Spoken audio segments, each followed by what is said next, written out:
திண்டுக்கல்லேருந்து கோயம்புத்தூர் ஆஃபீஸ்க்கு மார்னிங்கில் போயிட்டு இருந்தேன். மார்னிங் ஷிஃப்ட்டுக்கு 6:30 ஷிஃப்ட்டு 8:30க்குள்ளே போயிடலான்னு பார்த்தா காங்கேயம்பாளையம் கிட்ட டீசல் போட்டு வண்டியை ஸ்டார்ட் பண்ணுறேன். வண்டி ஸ்டார்ட்டே ஆகலை. இப்படி பிளிங்க் ஆகிட்டு ஆஃப் ஆகிடுச்சு. அது மட்டும் இல்லாமல் இந்த இன்ஜின் சிம்பிள் போட்டிருக்கு, பேட்ரி, வாட்டர் ஹீட்லாம் போட்டிருக்கு. இதெல்லாம் என்னன்னு எனக்கு தெரியல. நானும் யூடியூப்பில் சர்ச் பண்ணி பார்த்தேன். பட் தமிழில் யாருமே இதை க்ளீனாக சொல்லவே இல்லை. இது ஏன் இப்படி நடக்குது, இப்படி எமர்ஜென்சி சுச்சுவேஷனில் ஆஃப் ஆகப்போ நம்ம எப்படி இதை ப்ரிவென்ட் பண்ணலாங்கிறத இந்த வீடியோவில் பற்றி பார்க்கலாம். ஏன்னா நான் அனுபவித்தேன், நெக் ஆஃப் த மொமெண்ட்டில் மாட்டிக்கிட்டேன். பட் எப்படிங்கிறத பார்க்கலாம். சேனலுக்கு நீங்கள் புதுசுனா என் பேர் ஜோ, நம்ம சேனல் பேர் ஜோ த எக்ஸ்ப்ளோரர். புது ஃபுட்ஸை, ரிசார்ட்டு, புது பிளேசஸ் எக்ஸ்ப்ளோர் பண்ணுறவங்க பிடிக்கும் அப்படின்னா கண்டிப்பாக அந்த சேனல் உங்களுக்கு பிடிக்கும். அப்படியே சப்ஸ்கிரைப் பண்ணிக்கோங்க.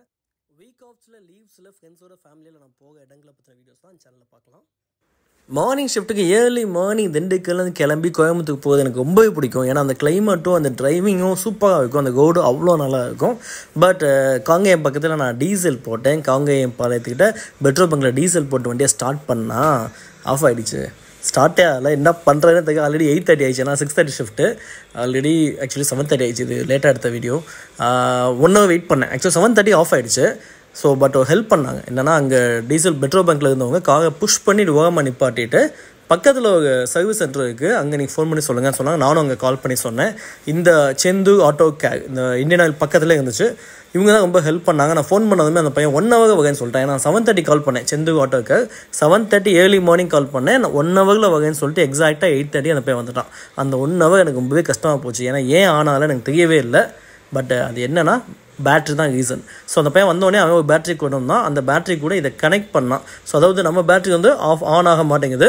ஸோ அவங்ககிட்ட சார்ஜபிள் பேட்டரியை வச்சுட்டு இது கூட அவன் வந்து இந்த 2 பாயிண்ட்டை கனெக்ட் பண்ணான். ஸோ கனெக்ட் பண்ணிவிட்டு நம்ம போய் ஸ்டார்ட் பண்ணோன்னா கார் ஸ்டார்ட் ஆகிடுச்சு. எனக்கு என்ன கன்ஃபியூஷன்னா, இது வாங்கி 3 years தான் ஆச்சு, இன்னும் வாரண்டியும் இருக்குது, ஆனாலும் இது போயிடுச்சு. ஸோ அந்த பையனை சொன்னேன், இது எதுவும் செக் பண்ண முடியுமான்லாம் கேட்டேன். அது செக் பண்ணுறதுக்கு ஆப்ஷன் இருக்குன்னு சொல்லியிருந்தான். ஸோ உங்களுக்கு எப்போ இந்த மாதிரி ஆஃப் ஆச்சுன்னா பக்கத்துக்கு நியர்பை எந்த ஒர்க் ஷாப் இருந்தாலும் கேட்டிங்கனாலுமே அவங்க வந்து அவைலபிளான பேட்டரி கொண்டு வருவாங்க. அதுக்கு 150 to 250 சார்ஜ் பண்ணுவாங்க. அதுக்கு மேலே சார்ஜ் பண்ண மாட்டாங்க. அவங்களே கொண்டு வந்து இப்படி 2 சைடும் கனெக்ட் பண்ணி வச்சுட்டு இப்போ நம்ம ப்ரெஸ் பண்ணோம்னா ஆட்டோமேட்டிக்காக ஸ்டார்ட் ஆகிடும். ஸோ நமக்காகவும் ஸ்டார்ட் ஆகிடுச்சு. ஸோ இது ரொம்ப ஈஸியாக தான் இருந்துச்சு. ஸோ இதுக்கப்புறம் அவன்கிட்ட கேட்டேன், என்ன செக் பண்ணுறேன்னு கேட்டேன். ஸோ அவன் என்ன சொன்னான்னா, ஒரு லிக்விட் வச்சு இதோட ஆசிடோட குவாலிட்டி பார்க்கலாம் சார் அப்படின்னு சொல்லிட்டு வண்டி எடுத்து போய் அவங்களோட சர்வீஸ் சென்டர் காலையில் நிப்பாட்டி அங்கே இதை வச்சு செக் பண்ணான். ஆக்சுவலி அந்த பையனுக்குலாம் ரொம்ப தேங்க்ஸ் சொல்லணும். ஏன்னா அவன் வந்து நைட்டு ஃபுல்லாக வேலை இருந்துச்சான். அதனால் அவன் தூங்கிட்டு இருந்திருக்கான். நான் ஃபோன் பண்ணதுமே 1 hour வகைன்னு சொல்லிட்டு 1 hour முழிச்சு கிளம்பி வந்துட்டான். ஏன்னா ஏர்லி மார்னிங் வந்து 8:30க்கெலாம் அந்த மாதிரி ஸ்டார்ட் பண்ணி கொடுக்குறதெல்லாம் ரொம்ப ஆகு. பட் அவங்க எனக்கு உடனே ஹெல்ப் பண்ணிட்டாங்க. ஏன்னா இல்லைனா போக முடியாது, ஆஃபீஸ்க்கு ரொம்ப டிலே ஆகிக்கும். அதுவும் அப்போ நான் நோட்டீஸ் பீரியடில் தான் இருந்தேன். ஸோ வாண்டடாக நான் கட்டடிக்கன்னு நினச்சிப்பாங்க. நமக்கு அந்த பழக்கமே இல்லை. லாஸ்ட் டேவுக்கு கரெக்டாக வேலை பார்க்காது நம்ம. ஸோ அந்த பையன் வந்து இப்படி செக் பண்ணால் ஆசிடோட குவாலிட்டியை செக் பண்ணால் சர்ப்ரைசிங்க ஆசிடோட குவாலிட்டி ரொம்பவே நல்லா இருந்துச்சுங்க. அதான் பெர்ஃபெக்டாக ஒரு நம்பர் சொன்னான், 23 24 சொன்னால் அந்த பெர்ஃபெக்டாக இருந்துச்சு. ஆனாலுமே ஏன் கார் ஆனாலும் அவனுக்கும் தெரியல, எனக்கும் தெரியல. இதில் என்னன்னா இன்பிட்வீனில் நான் சும்மா நிப்பாட்டினேன். பட் அப்போ கூட வண்டி ஸ்டார்ட் ஆச்சு. பட் ஏன் இந்த டீசல் போட்டுட்டு ஸ்டார்ட் பண்ணப்போ ஸ்டார்ட் ஆகலாம் எனக்கு தெரியவே இல்லை. பட் இப்படியே செக் பண்ணலாம் போல, இந்த ஆப்ஷன் கூட எனக்கு தெரியல. பட் அதுக்கப்புறம் கார் சேஃபாக ஸ்டார்ட் ஆகிடுச்சு. ஸோ சேஃபாக நான் ரிட்டர்ன் வந்துட்டேன்.